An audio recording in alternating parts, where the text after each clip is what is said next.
The movie unfolds in the year 2071 in the city of Moscow. The surroundings depict how the planet Earth has greatly suffered from the intergalactic war fueled by Cherno, an evil scientist who dreams of conquering the entire universe. He is regarded as the most dangerous prisoner, turning his experiments as weapons that threaten lives. 20 years after the war, the humans, also known as Earthlings, still face hardships and struggle to sustain their basic needs. Anton, a young male Earthling, waits in a long line of humans to refill his water supply when a mysterious figure from the shadows intentionally manipulates a metal pole to collapse from behind him. Anton manages to evade the falling pole, but it creates a commotion in the area. The humans in line stare at him in dismay, accusing him of being plagued by bad luck out of the annoyance at the continuous accidents involving him. Meanwhile, the mysterious figure who turns out to be Cherno's daughter, Valia, reports back to her father in his gigantic spaceship-turned-prison. Valia's consistent failed attempts to stimulate Anton's DNA upsets Cherno. His latest invention, called the protogene, a combination of unique cells, is about to run out. The last remaining protogene is revealed to be within Anton's DNA, and it serves as the only key to his freedom. As a result, Cherno continually pressures her to keep on pursuing Anton and kill him for good, to which Valia feels heavily burdened. While Cherno's prison resides in the Earth's deep underground, another huge spaceship hovers right above it inside the city. This spaceship is displayed as a dandelion-shaped stadium that caters to a high-risk flying sport known as Cosmoball. In this sport, intergalactic teams of 4 must kick the destructive ball of energy called Wave Eater 5 times to open their opposing team's goal and score a point. 3 gifted humans, Fan, Natasha, and Pelly, make up the Team Earthlings, in which they all skillfully strike their opponent's goal open amidst being outnumbered. The game is broadcasted everywhere above the skies of the Earth in big holographic scenes, serving as the humans' greatest source of entertainment. On the contrary, Anton is frustrated at the impact brought by Cosmoball to the humans.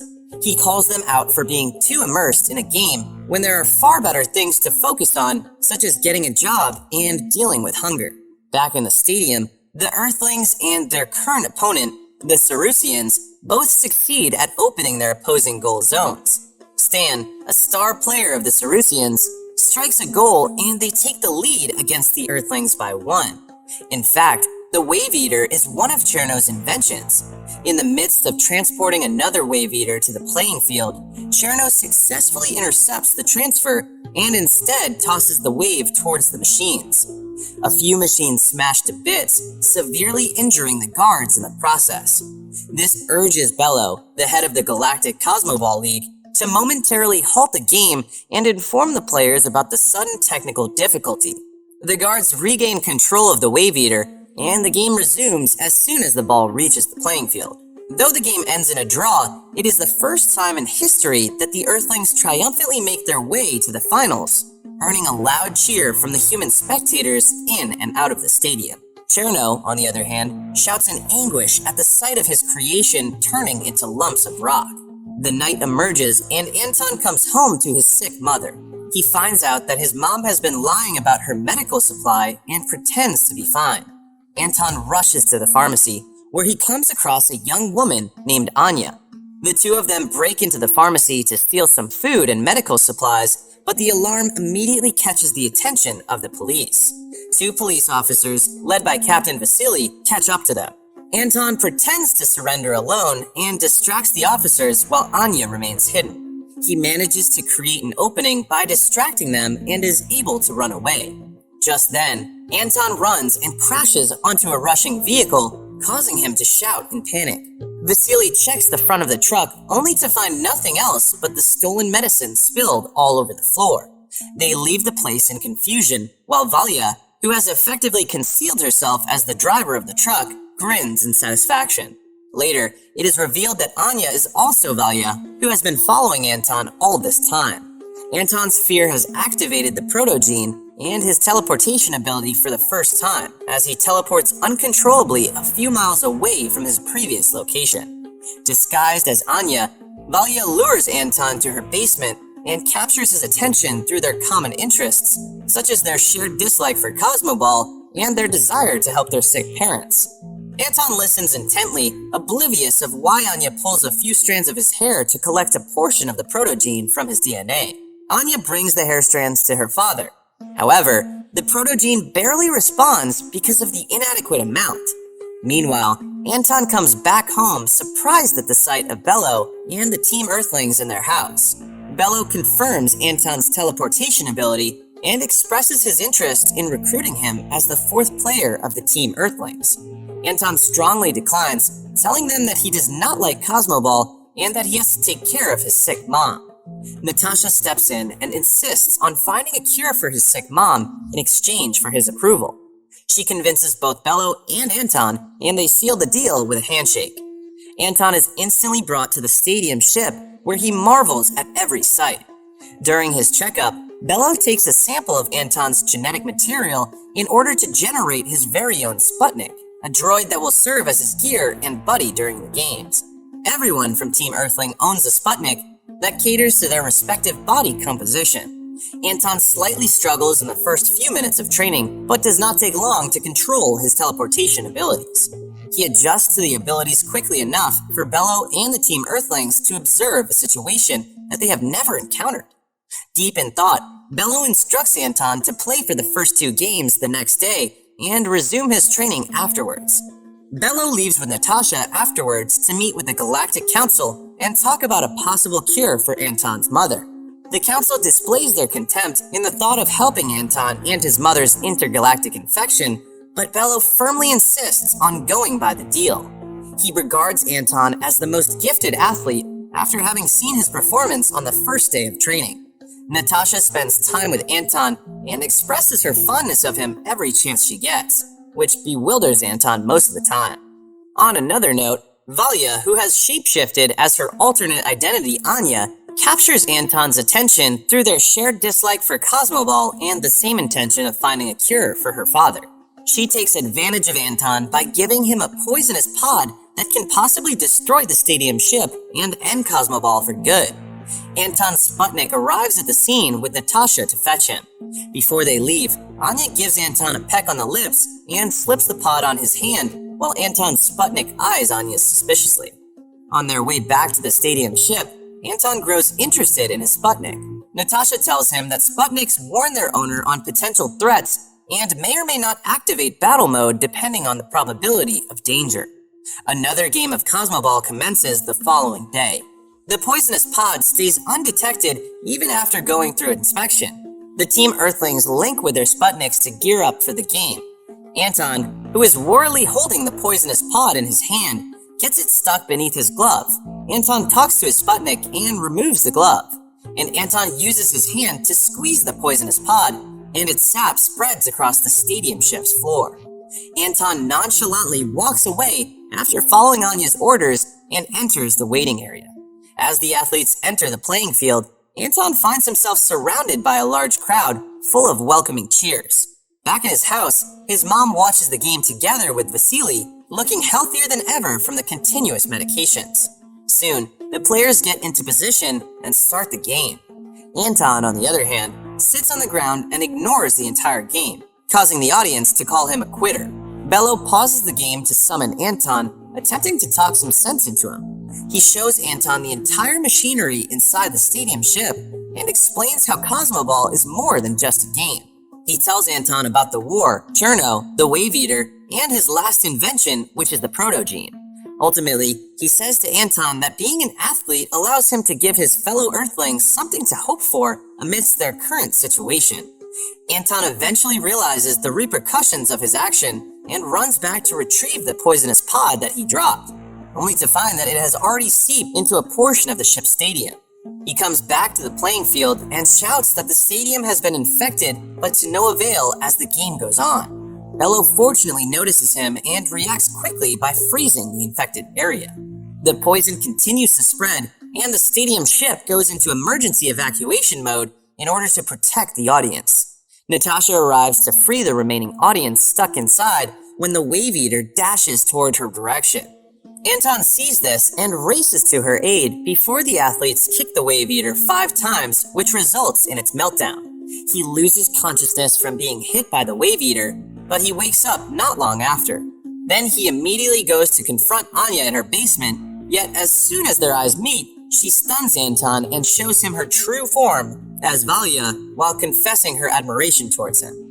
Even so, she is disappointed in him for not completely destroying the stadium ship and begins to collect a moderate amount of protogene in his DNA before leaving him unconscious. Anton's Sputnik hurriedly looks for him after sensing the threat. Finding him lying unconscious, his Sputnik connects with him and ends up exhausting itself to heal Anton's injury.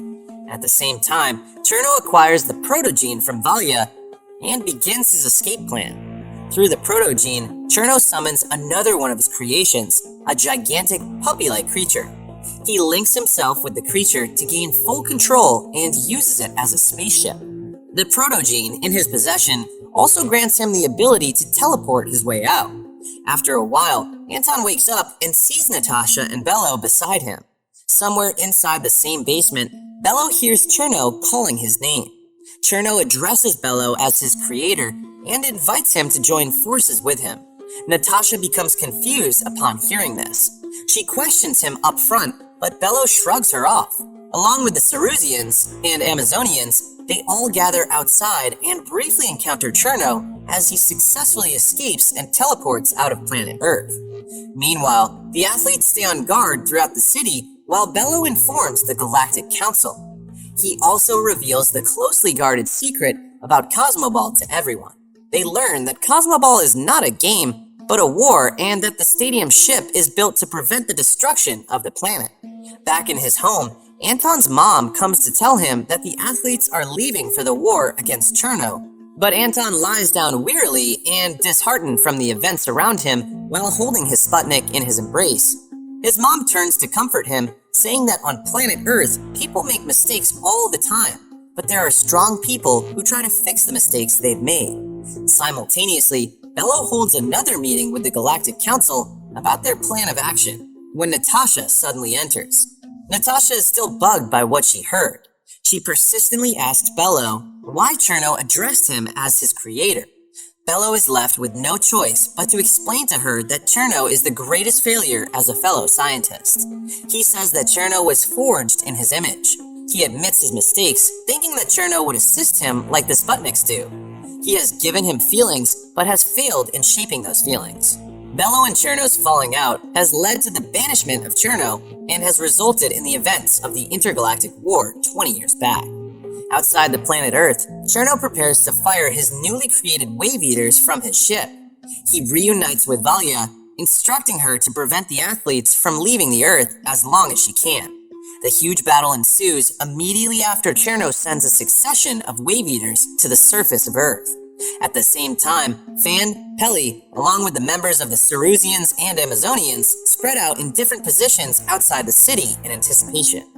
They continuously kick at the incoming wave eaters, tossing it towards each other to complete the 5 strikes. Outside, the ships of the Galactic Fleet set up a trap for Cherno and his ship through the supervision of Bello. Cherno, on the other hand, nullifies the trap and destroys the ship single-handedly, which is watched by Bello and Natasha in torment. Using the stadium ship, they continue their pursuit on Cherno. In the midst of destroying the wave eaters, the athletes begin to feel fatigue. Stan is on the verge of overheating, while Fan is injured from being hit by the wave eater. Despite that, they push forward. The impact of their swift strike causes some buildings to crash in some areas of the city. It is when Anton alarmingly gets up and witnesses what is happening. He talks earnestly to his Sputnik and fully establishes their connection. Anton later calls his Sputnik's name Mowgli, which finally awakens him. Anton heads out to assist Fan and Peli. He brings injured Fan to safety with the help of their fellow Earthlings. The residents of the city of Moscow find shelter against the falling debris, including Anton's mom and Vasily, who has developed a romantic relationship after hanging out together on several occasions. Up in the sky, 2 wave eaters in a row rush towards Anton's direction. He manages to strike the first one, but fails to notice the second one, which drags him towards the ground. He lands safely, but ends up in tattered clothes. His Sputnik, Mowgli, senses the situation and instantly comes to his aid. They happily reconcile and link together, creating Anton's gear for combat. Anton is now able to communicate with the rest of the athletes, and with Mowgli in battle mode, he begins to strike once again in full spirit. He successfully destroys each wave eater with only one hit, impressing the rest of the athletes. On the other side, Bello decides to face Cherno head-on. He gives Natasha full control of the ship's stadium, ordering her to go back to Earth and save the others in case he does not make it back alive.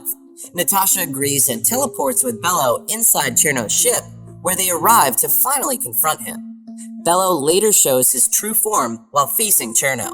They shortly catch up on the 20-year gap, and immediately after, their battle transpires. Cherno sneaks an attack towards Bello, but they quickly catch on.